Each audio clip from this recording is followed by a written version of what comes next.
지금 이 장면도 현재 브뤼셀에서 열리고 있는 전시회의 한 모습입니다.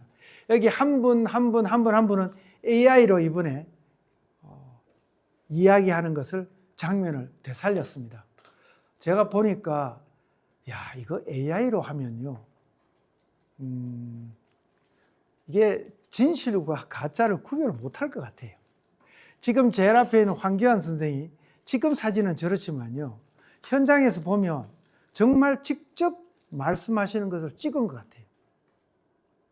그러니까 앞으로 우리 젊은 분들이 살아가는 세상에는 참과 거짓을 구별하기가 참 어렵겠다 싶어요.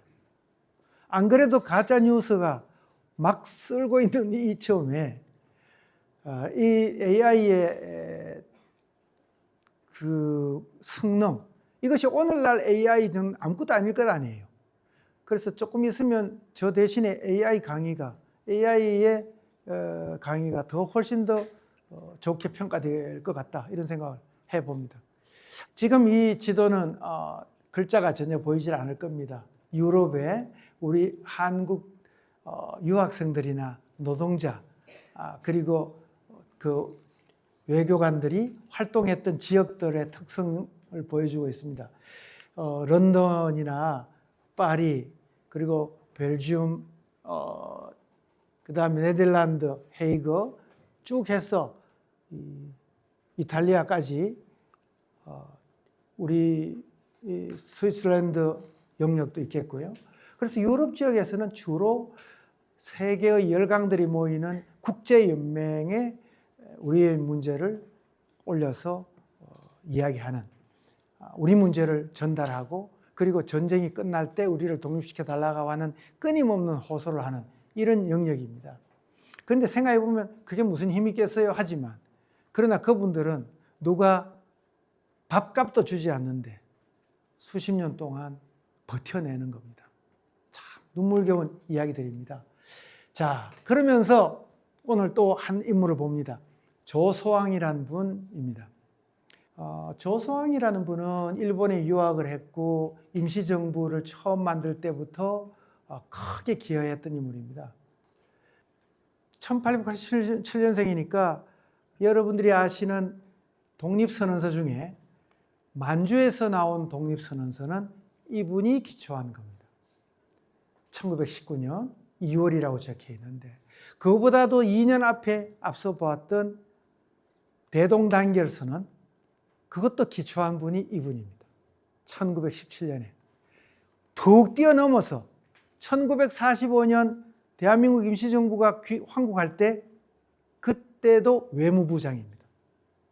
그래서 임시정부 역사 전체를 보면 가장 많은 성명서와 그 다음에 이론, 강령, 법안을 만든 분입니다.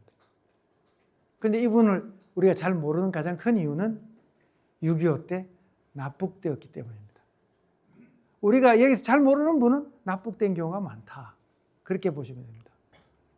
이 조소왕이라는 인물은 파리 강화회의가 열린다는 소식에 이분도 갔고, 그래서 앞서 파리 위원부 사진에 조소왕이라는 인물을 봤죠. 그 이후의 활동도 크지만 나중에 충칭에서 외무부장으로서 충칭에 와 있는 미국 대사관, 영국 대사관을 두들겨 우리를 승인해달라고 계속 두들기는 외무부장이었습니다. 아주 그 다음에 그 일본의 선전포고를 할 때도 거기에 등장하고, 아주 대단한 인물입니다. 그리고 옆에 있는 이관용이라는 분은 파리 위원부에서 활동을 했는데 귀국해서 조선일보에 들어있다가 이분은 청진에서 해수욕을 하다가 익사를 하신 분입니다. 상당히 많은 일을 하실 분인데 일찍 돌아가신 분이죠. 그런데 이 두 분이 스위스 루체른의 국제사회주의 대회, 이거는 다른 책에는 보통 만국사회당 대회라고 합니다. 우리나라에 이분들이 사회주의도 모릅니다, 사실은. 그러면서도 사회당 대회가 열린다면 사회당 이름으로 가고, 또 무슨 당 이름 생기면 그 당 이름으로 갑니다. 이때까지 없던 조선사회당을 하루아침에 문서로 만들어서 또 참가를 하는 겁니다. 가서 한국이 일본의 식민지 아래에서 지금 어렵게 살고 있다는 것과 우리는 독립할 충분한 능력을 갖고 있다는 것을 국제사회에 거듭거듭 주장하는 겁니다. 이탈리아 밀라노에서 국제연맹 사회단체 연합회에 참가했던 윤회와 이관용의 이야기. 이 현장도 지금 그 방 어디에선가 확실하게 뭘 붙여놓고 있지는 못합니다만 이런 활동도 보입니다. 자, 이제 다시 황교안이라는 인물 이야기 한 번 더 나오네요. 21년도에 영국이 거느리는 수많은 식민지 지역에 또는 대영 제국의 관할의 국가들의 수상회의를 할 때 택도 없는 이야기지만 영국이 우리 문제 들어줄 리가 있나요? 그럼에도 우리들의 이야기를 가서 호소하는 인물이 황교안 선생입니다. 유진초이라고 표현을 하니까 미스터 선샤인 보고서 야 대단 이병헌인가요? 그 역할이 그렇게 좁게 보이긴 하지만 이분의 활약은 정말 대단해요. 황교안이란 분은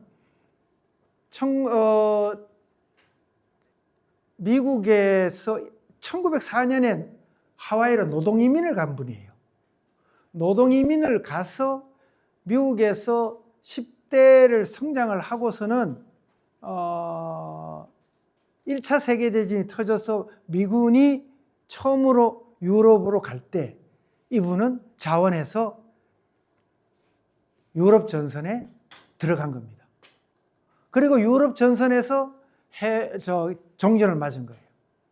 1차 세계대전이 끝나자 자기는 미국으로 돌아가지 않고 그곳에서 바로 파리 강화회의에 참가하는 김규식 선생과 손잡고 파리 위원부를 운영하면서 아까와 같은 무르망스크에 한인 노동자들을 와서 정착시키게 한다든지 하는 활동을 하는 거예요. 이분은 조금 특이한 게 남들하고 달리 미군에 들어가서 유럽 전선에 참가했다가 전쟁이 끝난 직후에 파리에 남아서 한국 독립운동에 유럽의 발판을 만들어 놓은 사람이다. 상당히 중요한 사람입니다. 그렇지만은 미스터 선샤인 안 나왔으면 잘 모를 사람이죠. 벨기에 브뤼셀에 지금 우리 기념관에 전시가 열리고 있는 브뤼셀에 세계 피압박 민족 대회라는 것이 있습니다.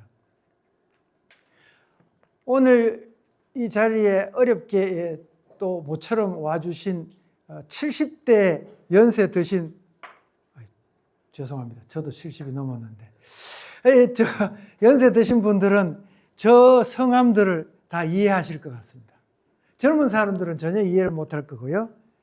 오른쪽으로부터 이경로, 허헌, 김범린, 그리고 이의경입니다. 이경로는 앞서 이야기했습니다만 독일에 가서 유학을 하고 그리고 조선어학회로 옥고를 치르고 그랬다는 것 들으셨지 않습니까? 허헌은 변호사입니다. 그 다음에 김범린. 이 김범린이라는 분 굉장히 또 재미있는 스토리를 갖고 있어요. 이분은 원래 성녀입니다. 선임이에요. 그런데 3.1운동 때 한영원 선생으로부터 이제 선언서를 받아서 부산으로 내려가서 범어사의 학생들, 그러니까 범어사가 운영하는 그 스님 학교, 불교 학교가 있거든요. 거기 성녀들과 더불어 범어사 3.1운동, 만세운동을 일으켰던 인물이 바로 김범린 선생입니다. 이분은 임시정부로 갔다가 국내로 들어왔다가 다시 유럽으로 가서 유학을 합니다. 그리고는 그 유학생으로서 곳곳에서 벌어지는 회의에 우리 한국 문제를 올려서 다룹니다. 그런 분이 김범린 선생입니다. 그리고 나중에 돌아와서 불교계의 항일투쟁으로 유명한 만당 사건이라는 게 있습니다. 만자가 왜 불교 깃발에 만자 있지요? 그래서 이렇게 네이버나 이렇게 검색해 보시면 만당 사건이라고 해서 불교계의 그 저항 운동이 있습니다. 그런 걸 이끌었고, 나중에 광복이후에 동국학원 이사장도 하시고 동국대학 총장도 하시고 그랬던 분이죠. 그리고 끝은 이의경이란 분인데, 이의경이란 이름보다는 이미륵이라는 이름으로 더 널리 알려져 있는 분인데, 압록강은 흐른다라고 하는 책을 내신 분입니다. 이분도 그 한국의 그런 정체성을 유지하기 위해서 그 독일에서 그 압록강은 흐른다는 것을 원래 독일에서 나온 소설, 자전적 소설책입니다. 그걸 이제 국내에 번역된 것이죠. 이분들이 브뤼셀에서 열린 세계 피압박 민족 대회가 이 에그몬 궁전에서 열렸는데, 제가 지지난 주일에 전시를 오픈하러 가서 그 현장을 한번 가보았습니다. 에그몬 궁전 안에서 열렸던 이 대회에 참석해서 한국 문제를 호소하고 했던 장소입니다. 그 다음 여기 익히 잘 아는 이승만 대통령의 사진이 있습니다. 서영애 선생하고. 이것은 이승만 대통령은 원래 대한민국 임시정부가 처음 만들어질 때 임시정부는 국무총리제로 시작을 하거든요. 1919년 4월 달에 국무총리였습니다. 그리고 9월 달에 대통령제로 바뀔 때 초대 대통령이 되지요. 그러다가 1925년에 탄핵이 되어서 제2대 대통령이 백암 박은식 선생입니다. 백암 박은식 선생이 들어서자마자 헌법을 바꾸어서 국무령제라고 하는 내각 책임제로 바꾸게 되지요. 그런데 이승만 대통령은 1925년까지 대통령으로 있다가 임시정부에서는 물러나게 되는 겁니다. 그러다가 1933년 스위스 제네바에서 국제연맹회의가 다시 열릴 때 임시정부에서는 그에게 특명정권 수석 대표라고 임명을 하여 활동할 수 있도록 합니다. 그때 이승만 대표를 모셨던 분이 바로 서영애 선생입니다. 이 서영애 선생은 이때 만 31살 때니까 왕성하게 활동하던 장면이 다 알 수 있지요. 그때 서영애 선생이 사용했던 기자증, 까르트 드 브르세라는 거 보면 그 기자증이라는 게 있고요. 그 다음 호소문이 있고, 그 다음에 만주의 한국인들이라는 책을 써서 알립니다. 이 서영애 선생은 책을 참 많이 썼어요. 소설도 불어로 써서 그 프랑스에서 발표를 하고요.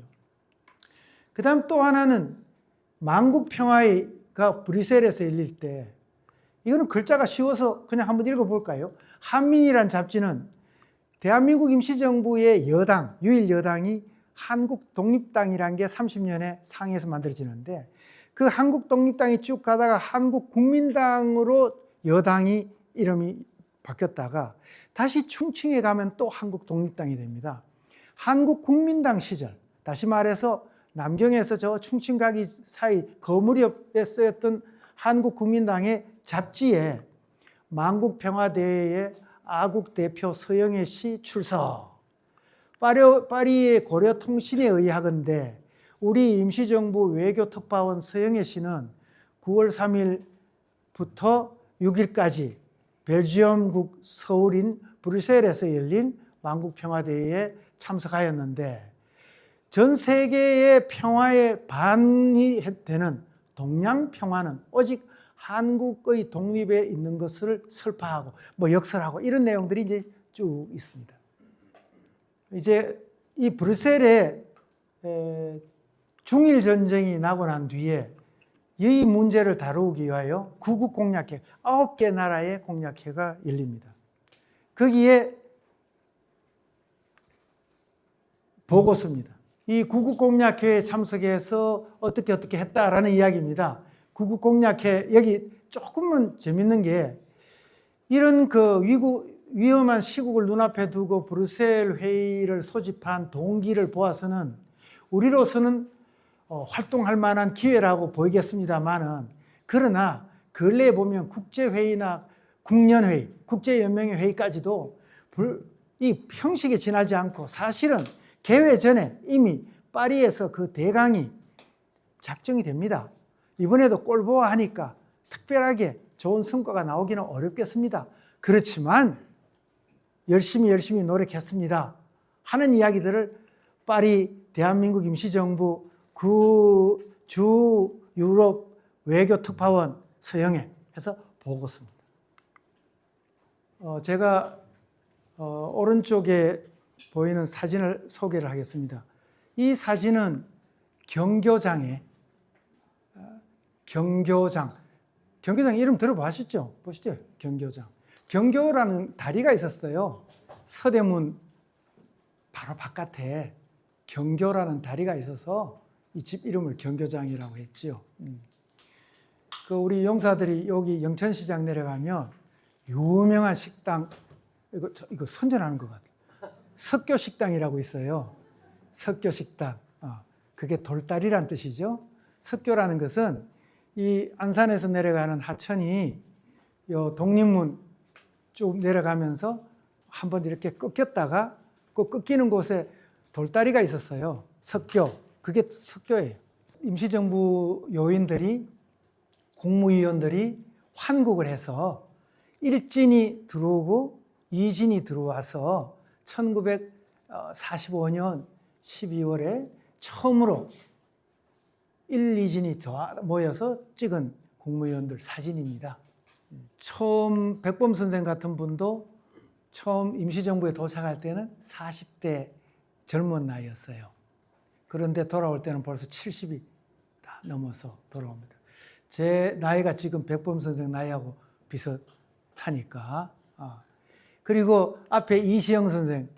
이시영 선생은 35살 때 이미 평안도 관찰사를 지냈던, 평양 감사를 지냈던 그런 인물이 임시정부에 가서 27년 세월을 보내고 연세가 아주 많이해서 이제 돌아오신 거죠. 이게 김규식, 조소왕, 신익희, 조성환 이런 분인데, 이 조소왕 선생이 아까 1919년에 파리에서 활동할 때 그 젊은 조소왕 선생입니다.